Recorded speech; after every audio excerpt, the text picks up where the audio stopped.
बच्चों को good morning, good evening और गुड आफ्टरनून। आज हम चलते हैं बेटा सबसे पहले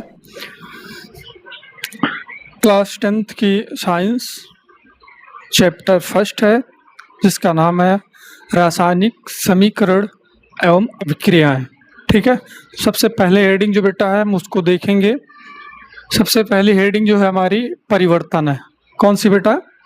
परिवर्तन। परिवर्तन को शुद्ध भाषा में हम बदलाव भी कहते हैं।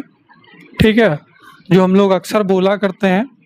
तो परिवर्तन में क्या बताया गया है बेटा कि सबसे पहले ध्यान दो, जितनी भी हेडिंग पढ़ेंगे हम लोग उनको ध्यान समझेंगे और अगर समझ में आ रही है तो स्क्रीनशॉट ले ले बेटा। ठीक है, तो परिवर्तन में बताया गया बेटा कि किसी पदार्थ के भौतिक गुणों जैसे आकार, अवस्था, रंग आदि या फिर रासायनिक गुण, संगठन बदलाव देखने को मिलते हैं कि किसी भी प्रकार का पदार्थ है और उसमें भौतिक बदलाव यानी भौतिक परिवर्तन। ठीक है, भौतिक गुण बदले जाते हैं यानी कि आकार बदल जाए, अवस्था बदल जाए, रंग बदल जाए और या फिर रासायनिक गुणों में परिवर्तन हो जाए जिसको हम लोग संरचना भी बोल सकते हैं, संगठन भी बोल सकते हैं। इन सभी में अगर किसी भी प्रकार का बदलाव हमें देखने को मिलता है तो हम उसे कहते हैं परिवर्तन। ठीक है, उदाहरण के लिए अगर हम एक दो उदाहरण है यहाँ पे जिनको हम देख करके समझ सकते हैं कि बर्फ का जल बनना, बर्फ का जल बनना या फिर कह सकते हो जल का बर्फ बनना, बर्फ का जल बनना या जल का बर्फ बनना या फिर जल का वाष्प यानी कि जल वाष्प बनना। ठीक है, ये क्या है? परिवर्तन। या फिर कागज का जल जाना, कागज का जलना ये भी परिवर्तन है। ठीक है, तो इतनी सी बात समझ में आ गई कि हमारे आसपास जो किसी वस्तु में बदलाव देखते हैं, जो किसी वस्तु में हम बदलाव किसी प्रकार का हो, चाहे वो रासायनिक हो या भौतिक हो, भौतिक गुण में बदलाव आ रहा है या रासायनिक गुण में बदलाव आ रहा है, ठीक है, उसे हम परिवर्तन बोलेंगे। ठीक बेटा, इतनी बात समझ में आ गई? तो आगे चलते हैं। आगे क्या दिया है? परिवर्तन कितने प्रकार के होते हैं बेटा? परिवर्तन कितने प्रकार के होते हैं? तो परिवर्तन यहाँ पर हम लोग जो मुख्य रूप से हैं वो दो प्रकार के हैं। पहला कौन सा बेटा? पहला है भौतिक परिवर्तन। कौन सा? भौतिक परिवर्तन। स्क्रीनशॉट बेटा ले लेना, भौतिक परिवर्तन। ठीक है, तो भौतिक परिवर्तन में क्या होता है? हम लोग वस्तु या फिर पदार्थ के आकार, अवस्था या रूप में बदलाव देखते हैं। आकार या अवस्था या उसका रूप बदल जाए तो उसको हम लोग भौतिक परिवर्तन में समझते हैं। लेकिन उसकी रासायनिक संरचना जो होती है वो वैसे के वैसे रहती, वो नहीं बदलती है। रासायनिक संरचना का मतलब हुआ जैसे वैसा तो है नहीं। हाँ, एक क्वेश्चन यहाँ पे बन रहा है कि जल का सूत्र H2O होता है तो बर्फ का सूत्र क्या? वो भी H2O होगा क्योंकि जल भौतिक अवस्था में बदला है, यानी कि जो बदलाव हुआ है जल से बर्फ बना है वो भौतिक अवस्था में है, यानी जल से बर्फ बनना। ठीक है, तो उसका सूत्र नहीं बदलेगा, यानी कि सूत्र क्या? रासायनिक हो गया, रासायनिक गुण H2O तो वो वही रहेगा।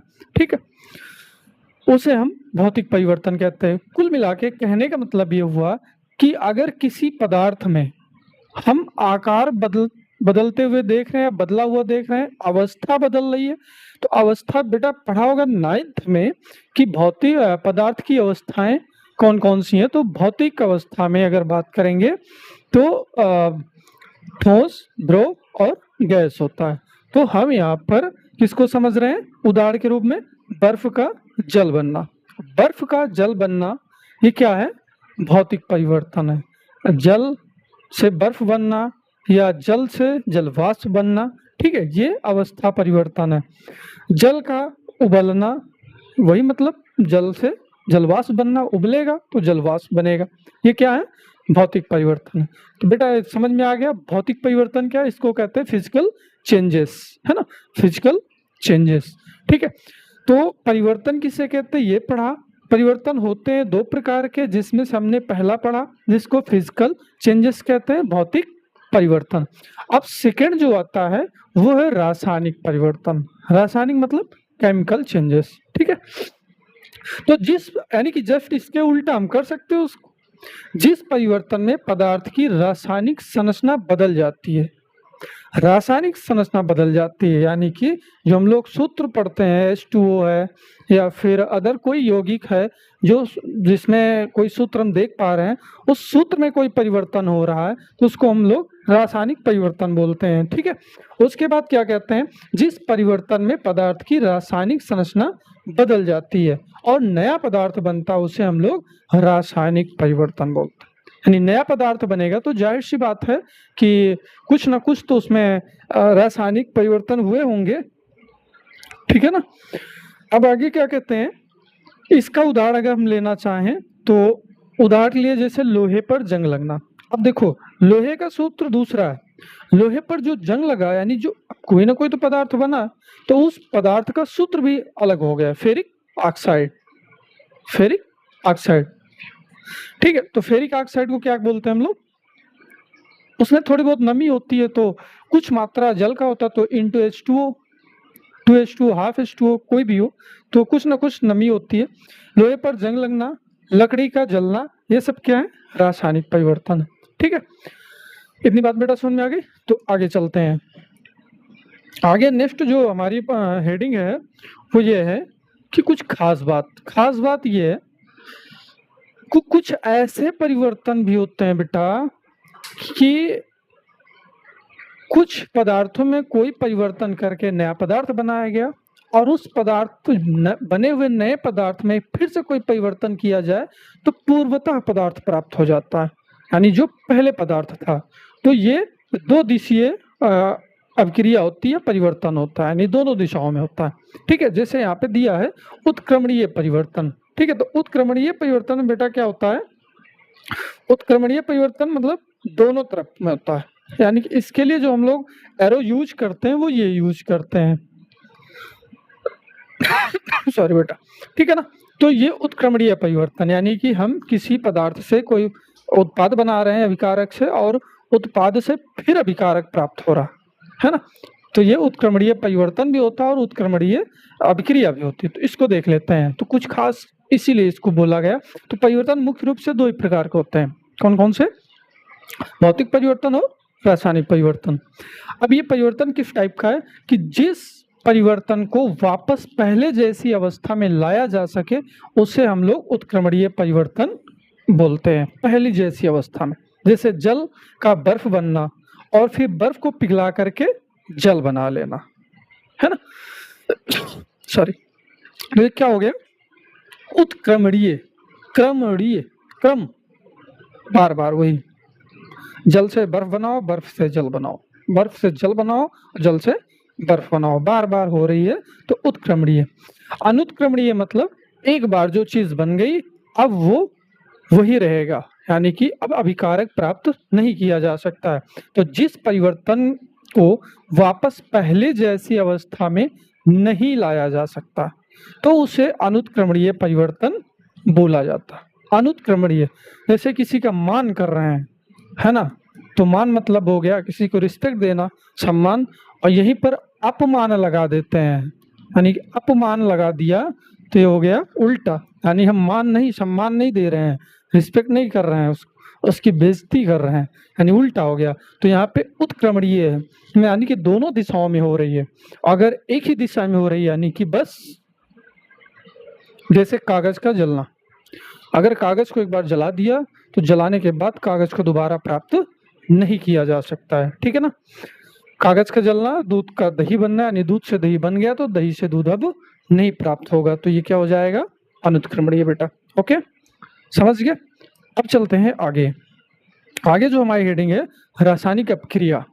ठीक है, रासायनिक अपक्रिया किसे कहते हैं, तो रासायनिक अपक्रिया, अब रासायनिक का मतलब हुआ कि हम लोग कुछ ना कुछ अलग पढ़ने वाले, अलग क्या, अभी तो बड़ा बड़ा समझ में आ रहा था भाई। ठीक, परिवर्तन है, दो प्रकार के हैं, और कुछ खास में मतलब कुछ खास का मतलब हुआ ये परिवर्तन के टाइप किस प्रकार के हैं।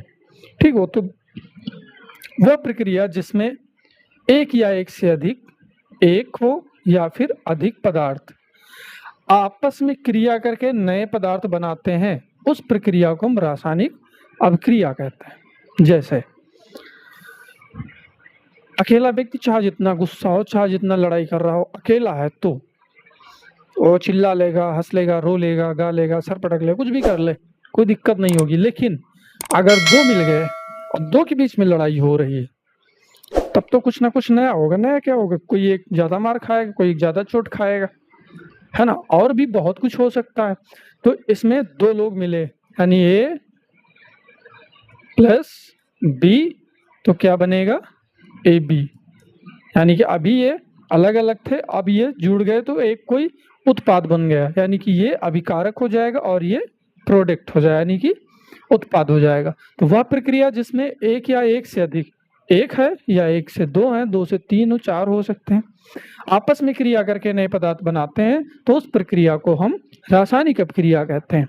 ठीक, जैसे लोहे में जंग लगना। अब लोहे में जंग अकेले तो नहीं लग सकता ना, लोहे में जंग अकेले लग सकता है, नहीं लग सकता है। तो लकड़ी का जलना, लकड़ी अकेले नहीं जल सकती, दूध का दही बनना ये भी नहीं बन सकता अकेले। ठीक है, तो इनके बनने के लिए हमें क्या चाहिए, ऑक्सीजन यानी कि नमी। लकड़ी के जलने के लिए हमें क्या चाहिए, आग। ठीक है, दूध से दही बनने के लिए लैक्टोबैसिलस। अभिकारकों का रासायनिक परिवर्तन होकर उत्पाद बनना रासायनिक अपक्रिया कहलाती है। अब बात आती है अभिकारक होते क्या, अभिकारक और उत्पाद। तो अभिकारक जो होते हैं वो हमेशा जो है लेफ्ट साइड लिखे जाते हैं। ठीक है, अभिकारक ए प्लस बी, तो बनेगा ए बी यानी कि उत्पाद। ठीक,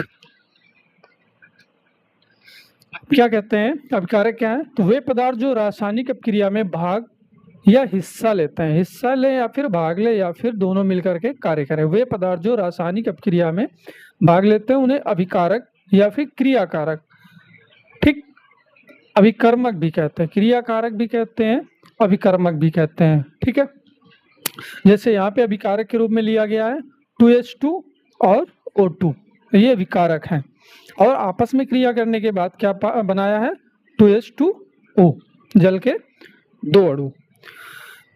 और उसके बाद ये हमेशा लेफ्ट साइड यानी कि बाएं तरफ लिखे जाते हैं, और उत्पाद जो होता है दाएं तरफ लिखा जाता है। वे पदार्थ जो रासायनिक अपक्रिया पूरी होने के बाद प्राप्त होते हैं उन्हें उत्पाद या फिर प्रतिफल या फिर क्रियाफल कहा जाता है। तो इसमें जो 2H2O यानी कि 2H2O क्या है, उत्पाद है, ये हमें प्राप्त हो रहा है। अब आगे आती है बात उत्क्रमणीय अभिक्रिया, जिसकी बात हमने पहले भी की थी, कहाँ पर, उत्क्रमणीय परिवर्तन में। तो उत्क्रमणीय अभिक्रिया, इसका सिंबल बताया था, दोनों तरफ को हाफ एरो के द्वारा दर्शाया जाता है। तो जिस रासायनिक अपक्रिया में अभिकारक उत्पाद में बदलते हैं और उत्पाद फिर से अभिकारक में बदल जाते हैं, तो उसे हम लोग क्या कहते हैं, उत्क्रमणीय अभिक्रिया। क्या कहते हैं, उत्क्रमणीय अभिक्रिया। ठीक, जो दोनों दिशाओं में होती है, ऐसी क्रियाएं जो दोनों दिशाओं में चल सकती है उत्क्रमणीय अभिक्रिया कहलाती है। सीधी सी परिभाषा है, ऐसी अभिक्रिया जो दोनों दिशाओं में चल सकती है उसे हम लोग उत्क्रमणीय अभिक्रिया कहते हैं। जैसे जल से बर्फ बन जाता है, बर्फ से जल बनता है, जल से वाष्प बनती है और वाष्प से जल बनता है, जल से फिर बर्फ बनता है, तो ये क्या हो जाता है, उत्क्रमणीय अभिक्रिया। ठीक है, नेक्स्ट हमारी जो टॉपिक होगी वो होगी अनुत्क्रमणीय अभिक्रिया, यानी कि जस्ट इसके अपोजिट यानी उल्टा। ठीक है। तो जिस रासायनिक अपक्रिया में अभिकारक केवल उत्पाद में बदलते हैं और उत्पाद वापस अभिकारकों में नहीं बदल सकते हैं, उसे अनुत्क्रमणीय अपक्रिया बोला जाता है। इसका एग्जाम्पल दिया है, जैसे लकड़ी, यानी कि लकड़ी जलने के बाद कोयला प्राप्त होता है और कोयले से दोबारा हम लकड़ी प्राप्त नहीं कर सकते हैं, तो ये कैसी अपक्रिया हो गई? अनुत्क्रमणीय अपक्रिया। जैसे C+O2 कार्बन डाइऑक्साइड। ठीक, ऐसी अपक्रिया जो केवल एक ही दिशा में होती है अनुत्क्रमणीय अपक्रिया कहलाती है। इसे सिंगल एरो द्वारा एक ही दिशा में दर्शाया जाता है, यानी कि इसके लिए सिर्फ एक एरो बनाई जाती है। ठीक है बेटा। नेक्स्ट हमारी हेडिंग आती है रासायनिक अपक्रिया की पहचान कैसे करें। तो रासायनिक अपक्रिया को पहचानने के लिए जो है हमारे पास 6 पॉइंट दिए गए हैं। रासायनिक अपक्रिया की पहचान निम्न तरीकों से की जा सकती। पहली, अगर किसी प्रकार की अपक्रिया हो रही है तो उसमें हो सकता है गैस निकल रही हो, या फिर तापमान बदल रहा हो, या फिर रंग बदल रहा हो, अवस्था बदल रही हो, अवक्षेप बन रहा हो, नए पदार्थ भी बन सकते हैं। तो ये हमारे लिए क्या होते हैं? अपक्रिया, रासायनिक अपक्रिया पहचानने के तरीके। ठीक, इनमें से कोई भी पॉइंट हमें देखने को मिलता है तो हम समझ सकते हैं कि उसमें कोई ना कोई किसी न किसी प्रकार की रासायनिक अपक्रिया हो रही है। नेक्स्ट पॉइंट आता है कि रासायनिक समीकरण क्या है। तो रासायनिक समीकरण का मतलब हुआ जब किसी रासायनिक अपक्रिया को संकेत में प्रतीकों और सूत्रों की सहायता से लिखा जाए तो उसे हम लोग रासायनिक समीकरण कहते हैं। जैसे हाइड्रोजन प्लस ऑक्सीजन तो बनेगा जल, यानी कि हाइड्रोजन प्लस ऑक्सीजन, या फिर इसको ऐसे भी कह सकते हो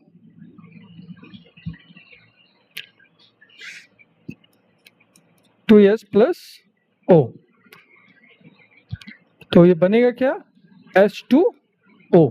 ठीक है, हाइड्रोजन प्लस ऑक्सीजन बराबर जल। हाइड्रोजन 2 लेंगे, ऑक्सीजन 1 लेंगे। रासायनिक समीकरण 2 प्रकार के होते हैं। पहला होता है संतुलित रासायनिक समीकरण और दूसरा होता है असंतुलित रासायनिक समीकरण। ठीक है, तो संतुलित रासायनिक समीकरण क्या है, हम इसको सबसे पहले देखेंगे। संतुलित रासायनिक समीकरण के अंतर्गत रासायनिक समीकरण जिसके दोनों पक्षों में क्या पाया जाएगा? प्रत्येक तत्व के परमाणु की संख्या बराबर पाई जाए। प्रत्येक तत्व की परमाणु संख्या क्या पाई जाए? बराबर पाई जाए। जैसे एग्जाम्पल दिया हुआ है यहाँ पर 2Mg प्लस O2, तो बनेगा क्या? 2MgO। 2MgO कैसे बना? यानी कि यहाँ पर दोनों तत्वों के परमाणु की संख्या जो है बराबर होनी चाहिए। कैसे? Mg कितने हैं यहाँ पर? 2। कितने बेटा? 2। ऑक्सीजन कितने हैं? 2। तो यहाँ पर कितने हो रहे हैं? 2MgO, यानी कि 2Mg हो गए और 2 ऑक्सीजन हो गए, तो ये दोनों पक्ष क्या हो गए? बराबर। तो इसको हम क्या कहेंगे? संतुलित रासायनिक समीकरण। इसी में आगे नेक्स्ट हेडिंग है द्रव्यमान संरक्षण का नियम। द्रव्यमान संरक्षण का नियम क्या कहता है? किसी भी रासायनिक अपक्रिया में पदार्थों के द्रव्यमान की ना तो हानि होती है और ना ही वृद्धि होती है। पदार्थों का द्रव्यमान हमेशा नियत रहता है। यानी कि अब जब यहाँ पर 2Mg प्लस O2 दिखाया गया तो Mg कितने हैं? 2। ऑक्सीजन कितने हैं? 2। यहाँ पर भी 2 है, यानी कि अपक्रिया होने के बाद भी जो है किसी प्रकार का किसी भी परमाणु में कोई परिवर्तन देखने को नहीं मिल रहा।